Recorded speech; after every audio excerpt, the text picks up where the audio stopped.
তো কেমন আছো সবাই? এবার আমাদের ডেস্টিনেশন দীঘা।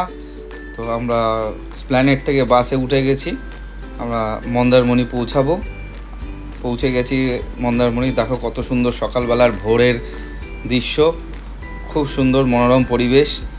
আমাদের হোটেলটাও খুব সুন্দর ছিল, একদম সুইমিং পুল ছিল হোটেলে, ব্যালকনির থেকে সুন্দর ভিউ ছিল। রুমে বসেই আমরা যথারীতি ভিউ দেখতে পাচ্ছিলাম।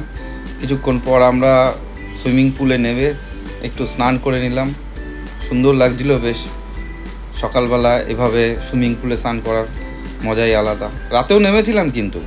রাতেও নেমেছিলাম, খানিকক্ষণ থেকে উঠে গেছি এখান।